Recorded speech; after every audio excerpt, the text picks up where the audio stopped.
want you? What do you want? No, I'm just kidding. Frankie here. In this video, we're going to go over automation clips in FL Studio. This is the mixing desk. Let's get to it. What is automation? Automation allows you to automate things like volume, EQ, reverb, really any parameter on any plugin inside FL Studio. I've encountered a couple of third-party plugins it didn't really work properly with, but most of the time it works really well. And this is so useful when you're doing a mix because you can automate all these little nuances within your song and really just make it magical. So you can bring up the volume or dip it down a little bit, or you can get very precise and cut out the S on the beginning of a word. You can do all kinds of things like that. So it's really useful. So let's just get started. Now, I've got a little sample here that I was playing when we started.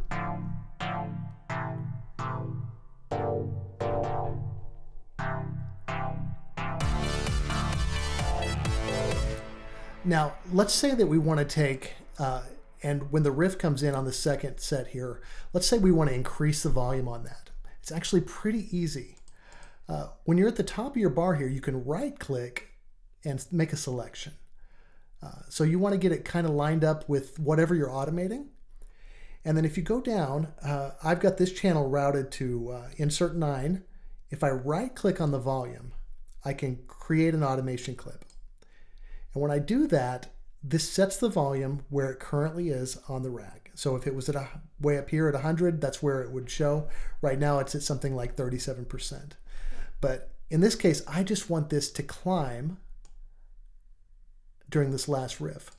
So if we play this back, you're going to see this rise up as it plays through the section in correspondence to this volume envelope.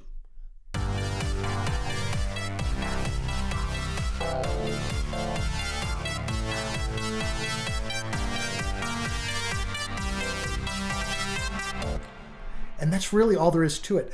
You can right-click on this volume envelope and create as many points as you want. And you can kind of play with the sound and do have all kinds of interesting nuances and get just really crazy with it. So anywhere you want to do that, and FL Studio doesn't care. It'll follow whatever curve you put in here.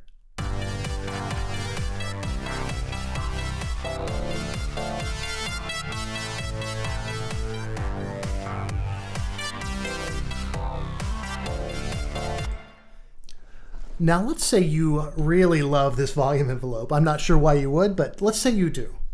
And we want the same thing to happen to the kick drum. That's actually pretty easy. So I've got the kick and the drums actually routed through insert 1 here. So what you can do is create an automation clip down here the same way that we did for this one. So that's already selected. I'm going to go here and create an automation clip. And then I'm going to double click on the one I'm copying from. So I'll just double click that. And you'll go to this little wrench icon right here and copy state. And when you do that, you can go down here onto the kick, click on the wrench, and paste state. And what will happen is it'll clone that exact pattern. And so if we listen to that now, it's probably going to sound pretty funky, but let's listen to it.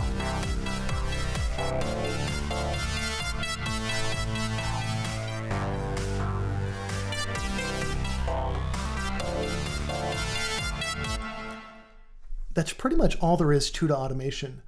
Another useful thing you can do with it, though, is you can take things like automate your EQ and do something like a low-pass filter on an intro can sound pretty cool. So let's just take a second to set that up so we can see what that looks like.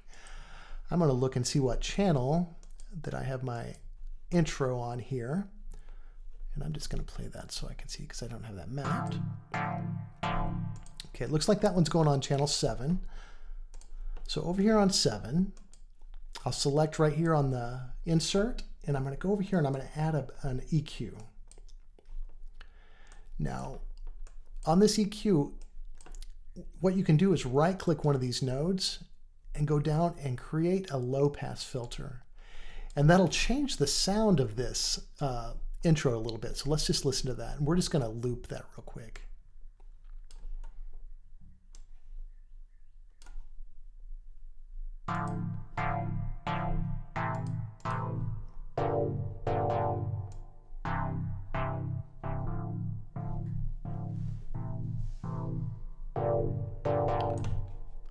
So see how that kind of changes the sound? So what I would do in this case is I would right click on this controller and I would create an automation clip to that right there. And you can kind of drag these around and organize them in a way that makes sense.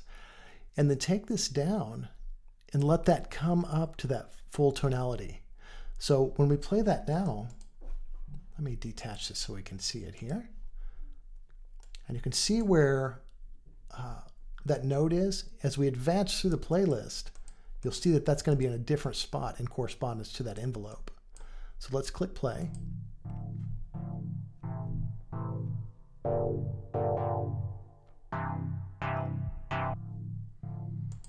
And if we double click to take off that loop,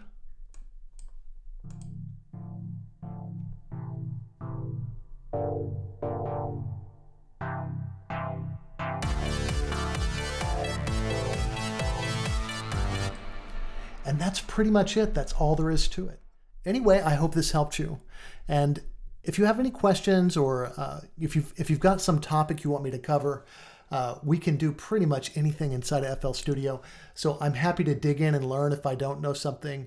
I love creating these tutorials. So just leave me a message in the comments if this helped you, or if you have a topic you'd like me to cover. I'm all about that. Thank you so much for watching, and hope to see you in the next video.